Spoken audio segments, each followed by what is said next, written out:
नमस्कार दर्शक बंधु शुभ सकाळ। वर्तमान समय पाणीपाग विभाग पक्षर मिलता लाटेस्ट खबर अनुसार मंगलवार पर्यंत शीत जारी रहा पारद खसब 2 ରୁ 3 डिग्री। राज्य शीत प्रभाव जारी रही बेले कंधमाल झारसुगुड़ा और सुंदरगढ़ जाड़ जारी रही।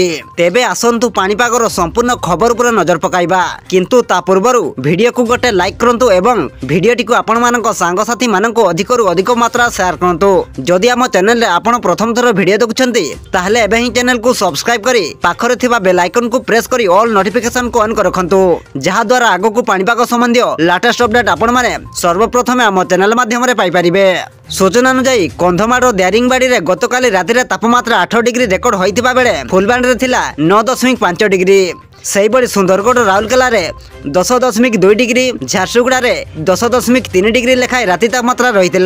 फल तीन जिला प्रबल जाडरे थरुची। अन्यपटे उपकूल दक्षिण और पश्चिम ओडिशा रे मध्य पारद निम्नगामी रही। अनुगुल रे 10.6 डिग्री, भद्रक रे 10.8 डिग्री राति तापमात्रा खसीथिबा बेले कोरापुट रे 11.3 डिग्री, भवानीपाटना रे 11.5 डिग्री, केन्दुझर रे 11.6 डिग्री, सुंदरगढ़ और नवरंगपुर रे 12 डिग्री, ढेंकानाल रे 12.5 डिग्री लेखाएं राति तापमात्रा रही।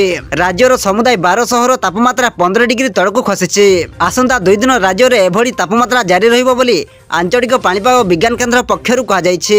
अन्यपटे दैत्यनगरी कटक और भुवनेश्वर तापमात्रा 14 डिग्री मध्य रही। कटकर राति तापमात्रा 14.4 डिग्री रही बेले भुवनेश्वर में रही 14.8 डिग्री। तेबे मंगलवार ठारू राति तापमात्रा रे परिवर्तन घटिबो और राति तापमात्रा पाखापाखि 2 ରୁ 3 डिग्री पर्यंत वृद्धि पाइबो। आसंता काली राजधानी भुवनेश्वर और यार आखपाख अंचल में पाग आंशिक मेघुआ रही पारे।